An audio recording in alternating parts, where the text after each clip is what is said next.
prekomerno potenje, ne, to ni samo zadeva, ki se dogaja mogoče poleti, ker je zelo, zelo vroče. Marsikomu se prekomerno potenje dogaja tudi pozimi. In kaj dejansko narediti? Kupiti res dober in močen deodorant, antiperspirant je zagotovo najslabša odločitev, ki jo lahko sprejmete. Kajti, če se vaše telo poti, to pomeni, da je nekaj, kar mora iti ven. In če mora iti ven in mi to dejansko zaviramo z močnimi antiperspiranti, z močnimi deodoranti in podobno, si delamo medvedjo uslugo. Kajti te stvari morajo iti ven. Ampak, zakaj se torej pojavlja prekomerno potenje? Katere organe moramo gledati? Bodimo pozorni na jetra. Jetra so namreč tista, ki močno sodelujejo pri ohranjanju konstantne telesne temperature, torej nek naš notranji regulator, tako. In zamaščenost jeter oziroma slaba jetra lahko torej prepoznamo tukaj. In da boste zagotovo prepričani, da so tudi jetra, poglejte, če se slučajno na telesu pojavlja kakšna rdeča pikica, tako imenovana cherry angioma. Torej, jetra in jetra. To pomeni, da je treba začeti malo drugače živeti in to pomeni, da je treba začeti pomagati si z rastlinami, z ustreznimi rastlinami in kadar govorimo o jetrih, zmeraj so le ta povezana tudi s črevesjem. In pri prekomernem potenju vemo, da je to pravzaprav viharjenje naših hormonov. Tako, zdaj boste pa rekli, ok, s čim pa to ni povezan?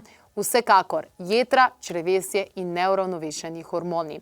Fajn je narediti kakšen hormonski detoks, sicer pa v vsakem primeru rastline, zelišča, začimbe, uvesti ste ta prave. Zelo vam lahko pomaga tale ekološka formula zeliščna, zelo vam lahko pomaga kurkumin, ki je krasen za jetra in kar se tiče tega, kar bomo pa oblekli, lahko pa tudi marsikaj naredimo in sicer ne uporabljamo sintetike, ki vpliva tudi na naše hormone, kar ti preko oblačil to pride dejansko v naše telo, ampak uporabljamo oblačila, ki so že precej stara, so bila že velikokrat oprana, kakšen lan, bombaž, konoplja, skratka ekološka oblačila, taka, ki torej ne vsebujejo vsega tega.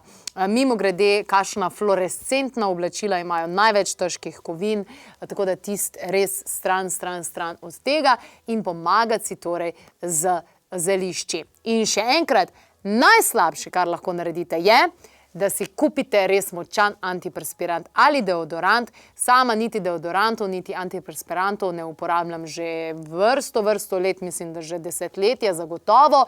Tako da obstajajo torej drugi načini in vsekakor pomislite na svoje jetra, pomislite na svoje črevesje in na hormone in tukaj torej razbremenimo telo, pa bo telo samo zreguliralo vse, kar mora.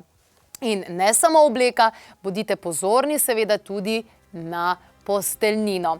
Kajti ravno noč je tisti čas, ko telo razstrupi oziroma ko da strupe ven in zato so ti nočni oblivi, ki se zgodijo, neposredno povezani z našimi hormoni.